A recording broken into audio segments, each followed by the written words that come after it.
personal thing. I'm just kind of not into Elden Ring anymore. We still got Sage. I don't know what she's doing. Okay. Ronan, we have a shield, so let's use it well and protect ourselves. Because this time, we are going to defeat this. What was it called? Some kind of sage? Grafted sage? Grafted Scion. That's it.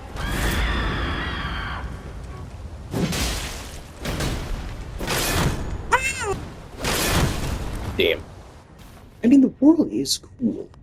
I'm not going to say the lands between it isn't a cool area setting. But I guess after putting in over 100, no, over 80 hours into this game, I just got tired of it. And that's going to happen with any game, really. But also, the mechanics are kind of the same. Yeah, you can jump, do a jump attack, kind of like in Zelda games, but that's not much different.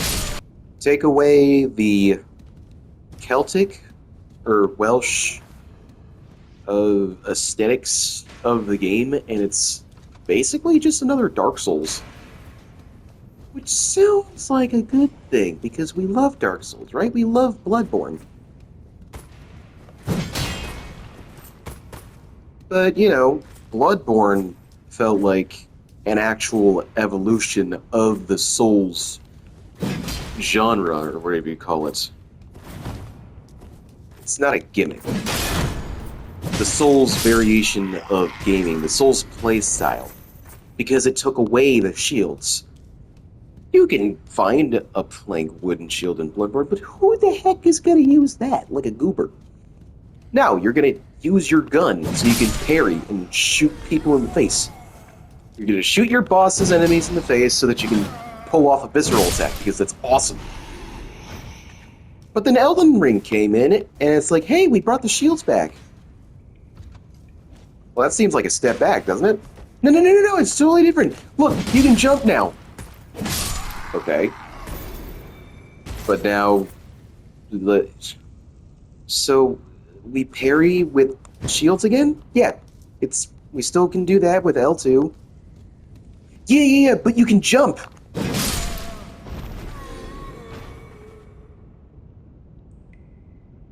Okay, and? It's Stake America. If you're by a Stake America, you can resurrect there, or at a site of grace. Eh? Crafting! You can craft now. You can pick up resources, and you can craft healing items, and probably some other stuff. Okay, well then this is probably just me, but I don't give a single fart about crafting stuff. No matter what game it's in, I don't care. I do not care about it at all. Just seems like a waste of a mechanic. 9 times out of 10, when I come across a crafting resource in Elden Ring, I just sell it. Because what am I gonna do with that? Well, you can craft healing items specifically for Torrent, so you can heal Torrent. Yeah, but I can just heal Torrent by consuming a flask of Crimson Tears for myself when I get hurt. Which doesn't really make any sense. Like, yeah, I'm writing him, but we're not connected. So how is he getting killed? Whatever. Video game. Still got this... Maybe not the same, but... We got our emotes, which I have no idea how exactly I'm supposed to pull these off, unless I go into settings and just confirm gesture. Each Souls game tells you that you can pull off a gesture by pressing a certain button in a certain order or by moving the controller in a certain... I can never get it to work. Except on accident. There have been times where I'm playing Bloodborne, I'm moving the controller and pressing buttons, and then all of a sudden my hunter sits down. How did I do that? I can't do that on purpose. Okay, well then that's because you're stupid. Of course. Of course that's the case.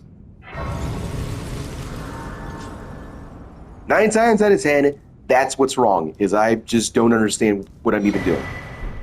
Not the game's fault, it's my fault. But those 1 times out of 10, like, the game didn't even help, right?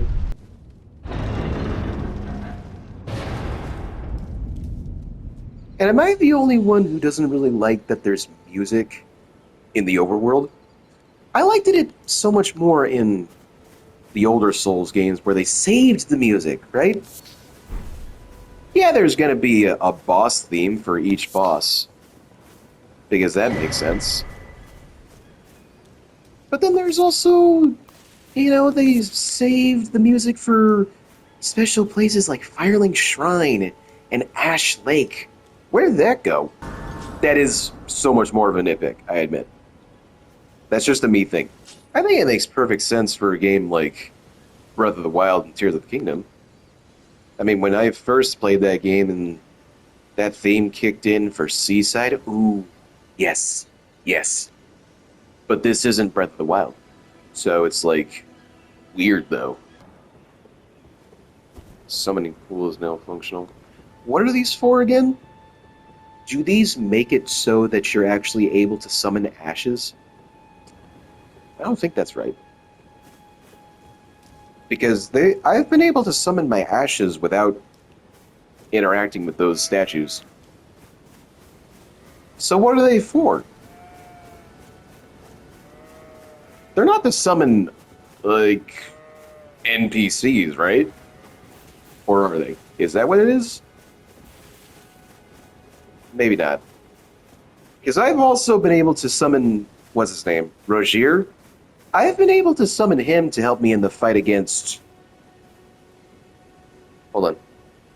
Morgott? Right? Like the very first boss? I've been able to summon that guy without interacting with the statue as well. So, again, what are they for? I don't know. I don't know anything. I'm stupid.